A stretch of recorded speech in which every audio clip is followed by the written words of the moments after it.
केन्द्रापड़ा जिला राजकनिका ब्लॉक प्रशासन सहित जेई प्रियव्रत दास मिसी लक्ष लक्ष टंका चलू कर संगीन अभियोग। फर्जरी बिल जीएसटी पैठ न करी हाथ में लिखि जीएसटी पैठ दर्शाइबा, जो दुकान मानू जीएसटी पैठ करी माल मेटेरियाल्स किना जाइछि सेति मध्यरु अनेक दुकान मूलरू नथिबा अर्थात दुकान न थाई जीएसटी पैठ करी माल मेटेरियाल्स किना जाइछि दर्शाई लक्ष लक्ष टंका हरिलुट होइथवा नै केन्द्रापड़ा जिलापालक निकट में अभियोग करछन्ति सूचना अधिकारी कर्मी दुष्मंत आचार्य। आसंता अगस्ट 28 तारिख सुधा कार्यानुष्ठान न नियागले 29 तारिख में केन्द्रापड़ा जिलापालक कार्यालय सम्मुख में जेपर्यंत कार्यानुष्ठान न निया जाइछि से पर्यंत अहोरात्र धारणा अनिर्दिष्ट काल पर्यंत धारणा दे बोली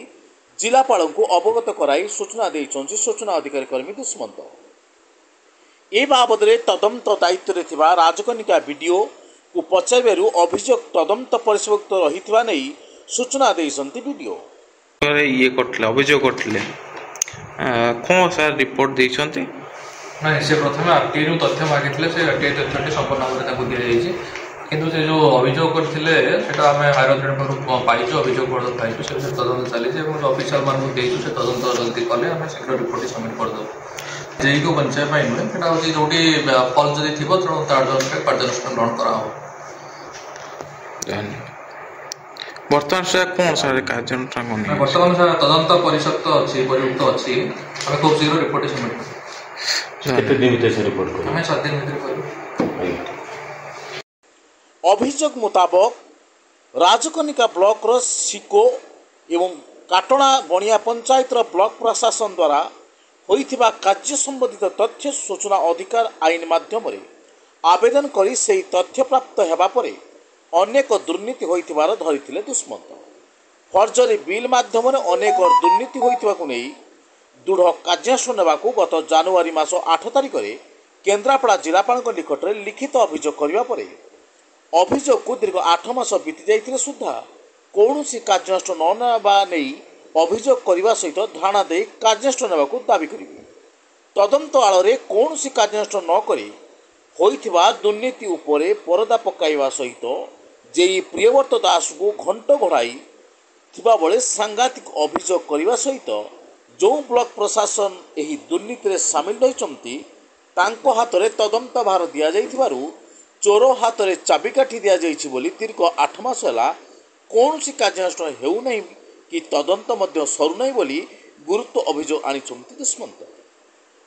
दुष्मनारायण आचार्य सूचना अधिकार कर्मी कौन आज्ञा अभियोग गोटे 23 मसीहा जुलाई अगस्ट जानिक आज वर्षे हो गलानी वर्ष तले गोटे आरटीआई मागिथिली प्रोजेक्ट ना नहीं दुटा मागिथिली काटणाबणिया पंचायत ना नहीं प्रोजेक्ट ना नहीं गोटे प्रोजेक्ट काटणाबणिया पंचायत आ गोटे प्रोजेक्ट सिको पंचायत जहाँ मत आरटीआई तथ्य मिली जो तथ्य मागिथिली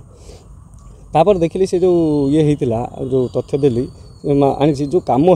फेक बिल है फेक बिल कह मतलब जो जीएसटी बिल दवा कथा जीएसटी कटा जाए कि हाथ में सेगुड़ा सब पकाई जीएसटी बिल कंप्यूटरीकरण हवा कथा कंप्यूटर कटा हवा कथा यहाँ कंप्यूटर कटा जाए हाथ लेखा गुड़ा आ सब बड़ ताजुब घटना हो कौन जी मेटेरियल किना जहाँ भी मेटेरियल किना गोटे अशोक बजार कौन गोटे महामंगला एंटरप्राइजेस बोली गोटे देते से बिल से दुकान खोजला बेलू मिलूना कि जीएसटी सब जीएसटी कटाई सब कराई 2 लाख पाखापाखि हम से जो बिलटा अच्छी देखीदेवी ये अच्छी से बिल कार्य होता जीपी पंचायत उन्नतीकरण कार्य से प्रोजेक्ट ना नहीं मागी है तादे बहुत फेक बिल है बाबद में मुझे तर्जमा कलापर मुझे मागी अगस्ट बेलू अगस्ट पर जो तथ्य मिलला मत तर्जमा करके जनवरी मास यही 8 जनवरी जो 2024 मसीह अभियोग करते अर्थात गत जनवरी करी जनवरी आसिक 8 मास होगा से अभियोग पर कार्यानुष्ठान नि जाऊनी ये बाबद में जो मागिली कलेक्टर पाखे अभियोग करी केन्द्रापड़ा जिला सी गोटे चिठी कर जिला परिषद जो आम केन्द्रापड़ा जिला परिषद कर विडो पाख विडो सहित से चिठी नंबर देले मत विडो सहित प्राय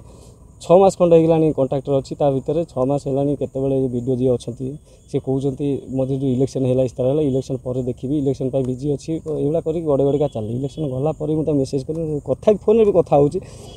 जे हाँ बुझी एवं दिन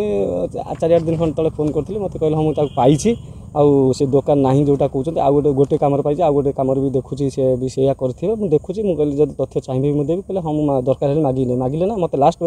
12 तारिख देते लास्ट डेट अभियोग हो गोटे दुर्नीति होती ଅଭିଯୋଗ କରିବା 8 ମାସ ହେଇଗଲାଣି ଇଏ ଭିଡ଼ିଓ ମୋତେ 4 ମାସ କି 6 ମାସ ହେଲାଣି ଝୁଲେଇ ଚାଲିଛନ୍ତି କାର୍ଯ୍ୟାନୁଷ୍ଠାନ ହେଉନି ମୁଁ ଆପଣଙ୍କ ମାଧ୍ୟମରେ ରିକ୍ୱେଷ୍ଟ କରି କହୁଛି ତାର ତଦନ୍ତ ହେଉ ଓ ନ୍ୟାୟିକ ଆଇନଗତ କାର୍ଯ୍ୟାନୁଷ୍ଠାନ ନିଆଯାଉ। ଭିଡ଼ିଓ କ'ଣ ଟାଳୁଟୁଳ ନଥିବ ନା କ'ଣ? ନିଶ୍ଚିତ ଯେହେତୁ ତାଙ୍କର ଯେଙ୍କ ନାଁରେ କାର୍ଯ୍ୟ ଅଛି ତାଙ୍କର କର୍ମଚାରୀ ବଞ୍ଚିବା ପାଇଁ ମୋତେ କେବଳ ଗଡ଼େ ଗଡ଼େକା ଚାଲୁଛନ୍ତି ଆଜି ଦେବି କାଲି ଦେବି ଅମୁକ ତାରିଖ ଦେବି ସମୁକ ତାରିଖ ଦେବି ରିମାଇଣ୍ଡ କରିଦିଅ ଅମୁକ ତଥ୍ୟଟା ଦିଅ ଧମକ ଆରେ ତଥ୍ୟ ତମେ ଦେଇଛ ମୁଁ କେଉଁଠୁ ଆଣିବି ମୋତେ ତଥ୍ୟ ତମେ ଦେଇଛ ତଥ୍ୟ ତମ ପାଖରେ ଆଭେଲେବୁଲ୍ ଜାଣିପାରୁନି ଇଏ କରିପାରୁନି ବାହାନା କାଢ଼ୁ ଗୋଟେ ମୁଁ ଯାହା ଦେଖୁଛି ଭିଡ଼ିଓ ଆଉ ବଞ୍ଚିକା ଜାଣିଛନ୍ତି ବାହାନା ମୁଁ ହଁ ଆପଣଙ୍କ ଜରିଆରେ ବି ଏ କଥା କହୁଛି ମୁଁ ଭିଡ଼ିଓକୁ ଖୋଲାଖୋଲି କହିଥିଲି 12 ତାରିଖ ଭିତରେ ଯଦି ନ ଲେଖିଦେବେ 14-15 ତାରିଖ ବେଳକୁ ଆପଣ ଯଦି କହୁଛନ୍ତି ମୁଁ ଆପଣଙ୍କ ପାଇଁ ଅପେକ୍ଷା କରୁଛି 14-15 ତାରିଖ ଲିଖିତ ଦେଇକି ମୁଁ 4-8 ଦିନ ପରେ ଧାରଣାରେ ବସିବି ମୁଁ ଆପଣଙ୍କ ମାଧ୍ୟମରେ ଜଣାଉଛି କଲେକ୍ଟର ପାଖରେ କଲେକ୍ଟର ପାଖରେ ଧାରଣା ଦେବି ଉଚିତ କାର୍ଯ୍ୟାନୁଷ୍ଠାନ ଦାବି କରିବି। ତେବେ ହୋଇଥିବା ଏହି ଦୁର୍ନୀତି ଉପରେ କେବେ କାର୍ଯ୍ୟାନୁଷ୍ଠାନ ନିଆଯାଉଛି ନା ଘଣ୍ଟ ଘୋଡ଼ାଇ ଦିଆଯାଉଛି ତାହା ଦେଖିବାକୁ ବାକି ରହିଲା। କେନ୍ଦ୍ରାପଡ଼ାରୁ ଦୁଷ୍ମନ୍ତ ଆଚାର୍ଯ୍ୟଙ୍କ ରିପୋର୍ଟ, ଜନତା ଜିନ୍ଦାବାଦ।